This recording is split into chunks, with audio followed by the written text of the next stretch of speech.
नमस्कार, knocking-news.com में आपका स्वागत है। मैं हूं गिरिजेश वशिष्ठ। वेंकैया नायडू साहब ने एक बयान दिया है, उस पर बहस खड़ी हो गई है। इस बयान के एक अलग पहलू को मैं आपसे डिस्कस करूंगा। इस बयान में उन्होंने कहा है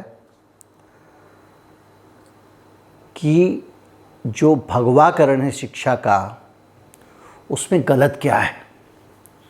वो ये कह रहे हैं कि शिक्षा का भगवाकरण कर रहे हैं तो उसमें गलत क्या कर रहे हैं, ये तो अच्छी बात है। इसके अलावा उन्होंने बहुत सारी बातें कही। उन्होंने कहा कि मातृभाषा में शिक्षा होनी चाहिए। अंग्रेज़ी की शिक्षा के कारण हमारे अंदर गुलाम वाली मानसिकता आ गई है। हम अपने आप को सेकंड कैटेगरी का समझने रखे हैं। कुछ ही लोगों के पास शिक्षा रह गई है, वो राज करते हैं। बातें सारी अच्छी हैं और ये बयान जब दिए जाते हैं तो ख़ास तरह से और ख़ास वजह से दिए जाते हैं, क्योंकि जैसे ही आप कहेंगे कि शिक्षा के भगवाकरण में गलत क्या है, लोग तरह तरह के तर्क लेकर आएंगे। कुछ लोग बोलेंगे कि भाई देखो, ये देश सबका है, सभी धर्म के लोग रहते हैं, तो धार्मिक शिक्षा एक की दूसरे पर क्यों थोप रहे हो। मसाला मिल जाएगा, इसी पे झगड़ा खड़ा हो जाएगा। आधे लोग कहने लगेंगे हम हिंदू मेजॉरिटी में हैं, पाकिस्तान चला गया तो क्या हो गया, कहेंगे लोग, ऐसे लोग भी हैं, तो क्या हो गया। तो अगर क्या अब गीता की शिक्षा ही नहीं होगी, कोई कुछ कहेगा, कोई कुछ कहेगा। बचपन से गीता पढ़ते आ रहे हैं हम लोग, किसी न किसी रूप में हमको गीता स्कूलों में पढ़ाई जाती है। बहुत सारी धार्मिक किताबें पढ़ाई जाती हैं। होलिका की कहानी भी मैंने धार्मिक स्कूल की किताबों में पढ़ी थी, और भी बहुत सारी चीज़ें। रामायण की कहानी भी मैंने स्कूल की किताब में पढ़ी थी। बहुत धार्मिक किताबें पढ़ के, लेकिन ये जो स्टेटमेंट दिए जाते हैं ये कंट्रोवर्सी क्रिएट करने के लिए दिए जाते हैं। लेकिन अब इन्होंने स्टेटमेंट दे ही दिया है तो ज़रा सत्ता के चरित्र की जांच कर ली जाए।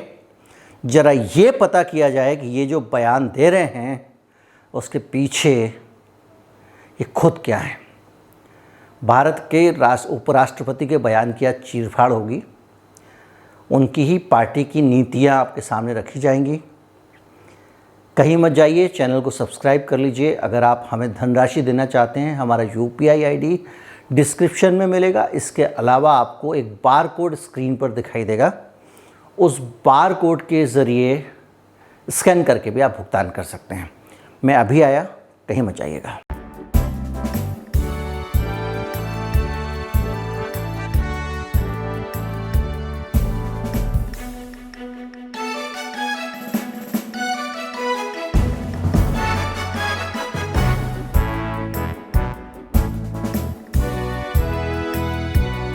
वेंकैया नायडू का पहले संक्षेप में बयान बता दूं। उन्होंने कहा कि हम पर आरोप लगता है कि हम शिक्षा का भगवाकरण कर रहे हैं, और वो कह रहे हैं इसमें भगवाकरण में गलत क्या है। संवैधानिक पद पर बैठे हुए आदमी हैं, और वो कह रहे हैं कि आपकी मातृभाषा आपकी दृष्टि की तरह होती है, आपकी नज़र की तरह होती है। आदमी अपनी मातृभाषा को लेकर बड़ा सारा उनका ज़ोर है, और वो ये कह रहे हैं कि मैं उस दिन की प्रतीक्षा कर रहा हूँ जब सभी नोटिफिकेशन राज्य की मातृभाषा में जारी किए जाएंगे। आपकी मातृभाषा आपकी दृष्टि की तरह है, ये वो कह रहे हैं। और भारत आने वाले विदेशी व्यक्ति अंग्रेजी जानने के बावजूद अपनी मातृभाषा बोलते हैं। अब ये ज्ञान दे के निकल जाने का मसला है क्या। भाई आप सरकार में हैं, कुछ नीति बनाइए ना। अब मातृभाषा का झगड़ा आता है तो सबसे पहले ये आता है कि हम लोग भूल जाते हैं कि हम एक फेडरल स्ट्रक्चर हैं, जिसमें अलग अलग प्रांत मिलके अलग अलग संस्कृतियों के, अलग अलग भाषाओं के, अलग अलग संस्कारों के लोग हैं। उनकी अलग अलग संस्कृति है, रीति रिवाज हैं। वो सब मिलके उन राज्यों के प्रतिनिधि के तौर पर देश की सरकार है। ये एक फेडरल गवर्नमेंट है, एक संघीय सरकार है। ये कोई एक देश नहीं है, एक फेडरेशन है जिसमें अलग अलग देशों के प्रतिनिधित्व आते हैं। अब कौन सी मातृभाषा में पढ़ा दूँ, मैं कहूँगा हिंदी में पढ़ा दो, क्योंकि मैं हिंदी भाषी हूँ। तमिल वाला कहेगा भाई तुम हिंदी भाषी हो, तुम डोमिनेट क्यों करोगे। मैं कोई किसी से कम हूँ क्या। हमने एक से एक विद्वान दिए हैं, हमारी भाषा किसी से कम नहीं है। हमारी द्रविड़ तो संस्कृत से भी पुरानी है। तो मैं क्या उत्तर दूँगा। तो ये कंट्रोवर्सी खड़े करने की नीयत है। लेकिन इस पूरी कंट्रोवर्सी के बावजूद ज़रा ये जानने की कोशिश करिए कि ये वेंकैया नायडू साहब जो दे रहे हैं या कह रहे हैं या जो कह के चले जाते हैं, क्या इस पर खुद ये अमल कर रहे हैं। मैं आपके सामने कुछ उदाहरण लेके आ रहा हूँ इनकी सरकारों की नीतियों के बारे में, जो बीजेपी की सरकारों की नीतियाँ हैं उनके बारे में। बिहार में इनके सहयोग से ही सरकार चल रही है और वहाँ पे सरकार ने दावा किया है कि जैसी इंग्लिश स्कूलों में कॉन्वेंट की पढ़ाई होती है वैसी अंग्रेज़ी की पढ़ाई हम बच्चों को कराएंगे। मैं सारी न्यूज़ क्लिप लगाता जा रहा हूँ आपके सामने। इसके अलावा हिंदी माध्यम के स्कूल बंद करके अंग्रेज़ी माध्यम के स्कूल खोले जा रहे हैं, उसका विरोध हो रहा है। इसके अलावा एक राज्य परियोजना निदेशक का पत्र आता है उत्तर प्रदेश में, पूरे राज्य के अलग अलग स्कूलों के लिए ये खबर हाथरस की है, जिसमें मास्टरों को यानी टीचर्स को ये सिखाने की ट्रेनिंग दी जा रही है कि अंग्रेज़ी भाषा को सरल तरीके से कैसे पढ़ाना है। और इसके साथ साथ गुजरात में साफ साफ कह रहे हैं कि हिंदी मीडियम के स्कूलों में भी अंग्रेज़ी की पढ़ाई बच्चों को पहली क्लास से ही शुरू करा दी जाएगी। गुजरात यानी बीजेपी के लिए एक आदर्श स्टेट। दिल्ली स्टेट जो है वहाँ पर जो नगर 2 तरह की शिक्षा है दिल्ली में, बल्कि 3 तरह की है।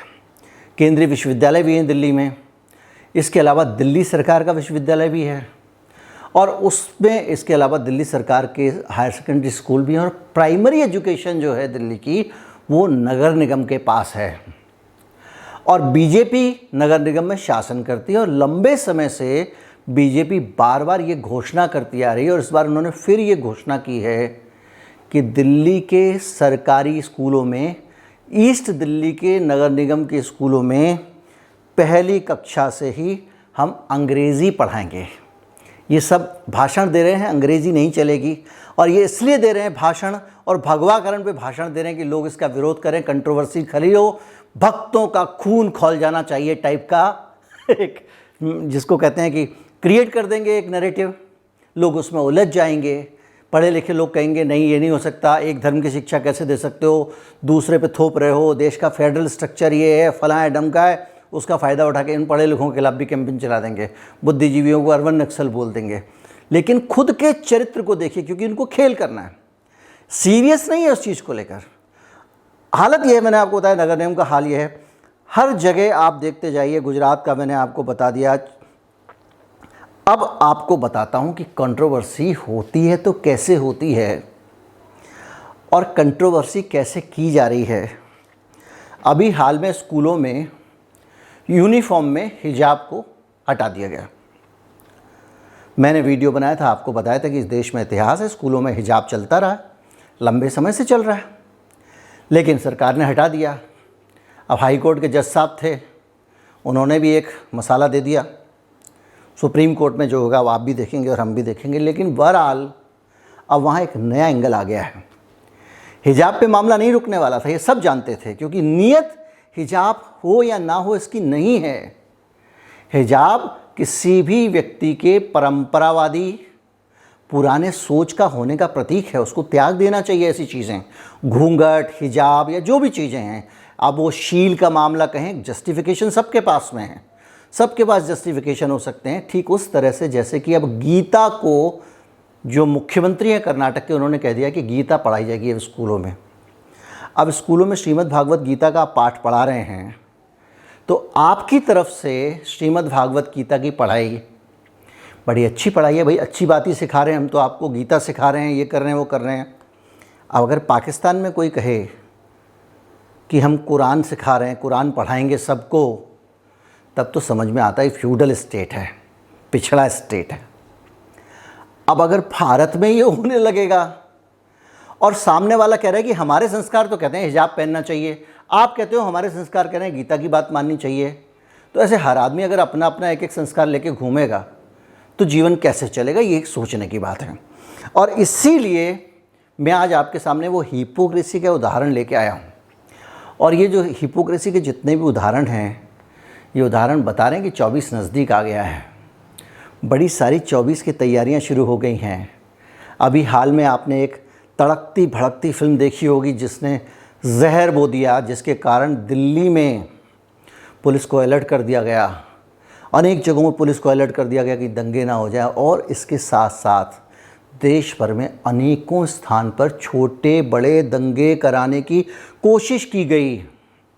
मध्य प्रदेश में एक मज़ार को भगवा रंग से पोत के आ गए, किसी और स्टेट्स में मैं इस तरह की बहुत सारी चीज़ों को लेकर बहुत जल्दी आपके सामने कुछ वीडियो बनाऊंगा, कुछ जानकारियां को दूंगा कि इस तरह से माहौल में कैसे खोला जा रहा है, किस तरह से मोदी जी को अगले चुनाव के लिए अभी से लार्जर देन लाइफ उनकी इमेज बनाने की भी कोशिश हो रही है, ध्रुवीकरण भी हो रहा है। तो ये जो बौद्धिक है सारा का सारा, गीता पढ़ाएंगे, मातृभाषा की पढ़ाई होनी चाहिए, इसको ज्ञान दे के चले जाएंगे, पीछे से अंग्रेज़ी लागू करेंगे, ये सारी चीज़ें सिर्फ चुनावी हैं और इसलिए उनको गंभीरता से नहीं लेना चाहिए।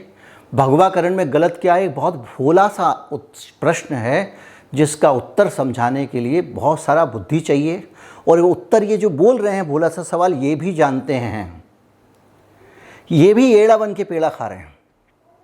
और जब जब जो इनको बताएगा कि भगवा शिक्षा क्यों नहीं होनी चाहिए, भगवाकरण शिक्षा का क्यों नहीं होना चाहिए, शिक्षा को एक धर्म की तरफ ना ले जाकर विज्ञान की तरफ क्यों ले जाना चाहिए, उसको ये विलोन घोषित कर देंगे।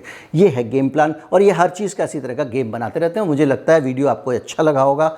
अच्छा लगा हो तो ज़्यादा से ज़्यादा लोगों तक पहुँचाएँ, चैनल को सब्सक्राइब कर लें, और इस गिरिजेश वशिष्ठ चैनल पर मैं देख रहा हूँ आजकल लोगों की रुचि कम हो रही है, उसको बढ़ाना है, ज़्यादा से ज़्यादा वीडियो शेयर करें। नमस्कार, जय हिंद।